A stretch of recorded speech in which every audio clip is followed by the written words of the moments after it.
Hello, Bryson, McKinley, and Clara. This is Jamie reading for you The Widow's Broom by Chris Van Allsburg.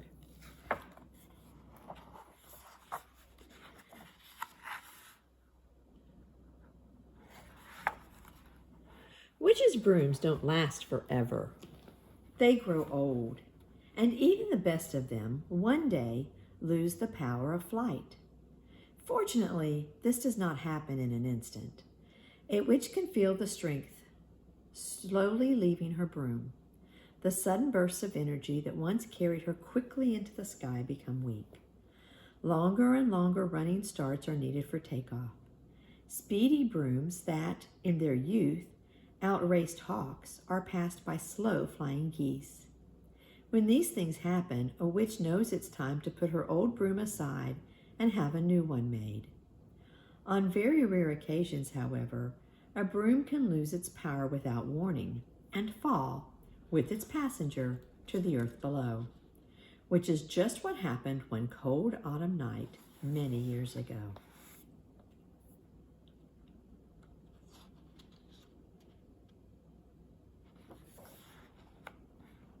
Out of a moonlit sky, a dark cloaked figure came spinning to the ground.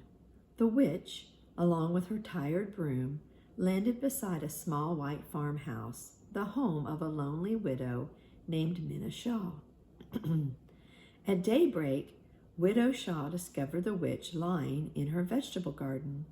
She was bruised and bloody and couldn't stand up on her own. In spite of her fear, and because she was a kind woman, Minna Shaw helped the witch inside and put her to bed. The witch asked Minna Shaw to draw the curtains, then wrapped herself tightly in her black cape and fell soundly asleep. She lay there, perfectly still, all day and all evening. When she finally awoke at midnight, her wounds had completely healed. She rose from the bed and moved silently through the widow's house. Minna Shaw was asleep in a chair by the fireplace, where embers of a dying fire glowed on the hearth. The witch knelt and took one of the red-hot coals in her hand. Outside, she made a fire of leaves and twigs, then dropped a strand of her hair into the flame. The fire hissed and crackled, burning with a brilliant blue light. Before long, the witch could see a dark form flying overhead. It was another witch, who circled slowly and landed beside the fire. The two women spoke briefly, the first witch gesturing toward the garden where her old broom rested. Then they sat side by side on the second witch's broom and flew off over the treetops. When Minna Shaw woke up, she wasn't surprised to find that her guest had gone. Witches, she knew, had unusual powers. It didn't surprise her either when she saw that the old broom had been left behind. The widow guessed it had lost its magic. It was an ordinary broom now, just like the one she kept in her kitchen. She began using it around the house and found that it was no better or worse than the brooms she'd used before. One morning, Minna Shaw was still in bed when she heard a noise coming from the kitchen. She peeked in and saw something that made her heart jump. There was the broom sweeping the floor all by itself. It stopped for a moment and turned to the widow, then went back to work. At first, Minna was frightened, but the broom seemed harmless, and what's more, it was doing a very good job. Unfortunately, it swept all day long.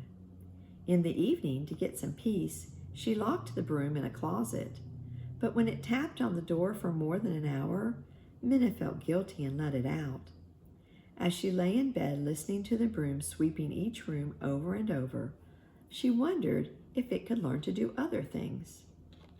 In the morning, she led the broom outside and found out that it was a very good student. She needed to show it how to do something only once. Soon the broom could chop wood and fetch water, feed the chickens, and bring the cow in from the pasture. It could even pick out simple tunes on the piano. Not a week passed before the widow's neighbors, the Spivies, found out about the broom. Their farm was just down the road, the only other place around. It was one of the 8 Spivey children who saw the broom first. When the boy told his father, Mr. Spivey ran straight across the road to the widow's house. "Is it true?" he demanded. "Did she really have such a broom?" "Oh, yes," Minna Shaw answered. "It's wonderful." She told her neighbor all about the broom and the witch who'd left it behind. Then she took him around to the back of the house, where the broom was hard at work splitting wood. Mr. Spivey was horrified. "That is a wicked, wicked thing," he said. "This is the devil." The broom stopped working and, still clutching the axe, hopped toward the widow and her neighbor. Mr. Spivey, red-faced with anger, turned quickly and hurried home. Soon, more distant neighbors heard about the broom and visited the widow's farm. The men who saw it seemed to agree. It probably was a wicked thing, but their wives pointed out that it was a great help to the widow and could play the piano well, considering that it struck just one note at a time. No one's feelings were as strong as Mr. Spivey's. "It's evil and it's dangerous," he told everyone who would listen. "We'll all be sorry if this thing stays among us." The days went by. The broom seemed as innocent and hardworking as ever. Though it had learned to do many things, sweeping brought it special pleasure. It was, after all, a broom. Occasionally, when there was nothing left to do around the widow's house, it would hop down the road that separated Minna Shaw's and the Spivies' farms. The road was dirt, of course, and the broom could amuse itself there for hours. One afternoon, 2 of the Spivey boys and their dog walked along the road where the broom was happily at work. When they saw what it was doing, they kicked the small stones the broom had swept aside back into its path. The broom ignored them and shuffled off to sweep another part of the road. But the Spivey boys would not leave it alone. They called the broom names. When it continued to ignore them, they picked up a couple of sticks and started tapping the broom's handle. Finally, it stopped sweeping. The broom turned to the 2 boys and knocked them both on the head so hard they fell to the ground in tears. The broom hopped off, but the Spivey dog ran after it, yapping and biting at its bristles. "Get him!" the boys yelled. The little dog leaped into the air and caught the broom by the handle, but he was not there for long.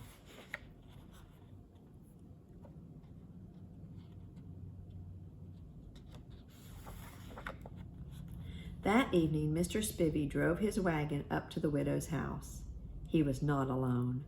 3 men from the neighboring farms were in the wagon, along with a long wooden stake and coils of rope. Mr. Spivey knocked loudly. When she opened her door, Minna was frightened by what she saw. "We've come for the broom," her neighbor told her. "It's beaten my sons and likely done worse to my dog." The poor animal was nowhere to be found. The widow could tell by their faces that the men would not be leaving without her broom. There was nothing she could do to stop them. For a moment she stood silently, then answered, "Of course you are right. If it could do such a thing, we must get rid of it."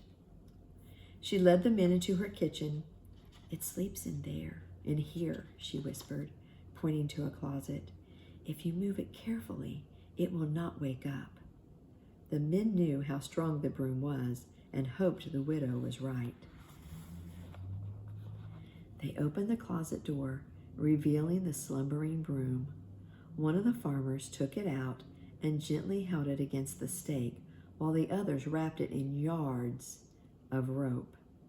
They carried the broom outside, drove the stake into the ground, and gathered straw around it. Mr. Spivey lit the fire. In no time, flames turned the broom to ashes. Life soon returned to normal around the widow's farm.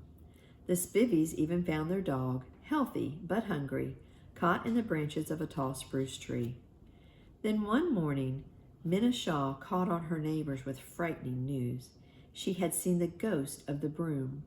It was as white as snow and moved through the woods at night carrying an axe. Mr. Spivey did not believe her, but that night, under a full moon, he watched from a window as the broom's white ghost came out of the woods and slowly circled his house. The next night, in return, circling even closer, and the night after, it came again, tapping the axe lightly on the Spivey's door.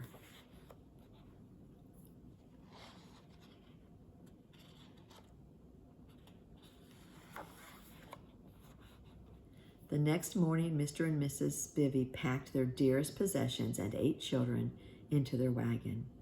Mr. Spivey tried to convince the widow to leave with them, but she chose to stay behind in her little farmhouse.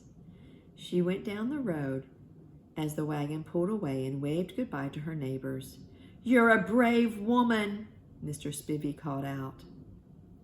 That evening, the widow fell asleep in her chair by the fire. She'd been listening to music, simple tunes, played one note at a time on the piano.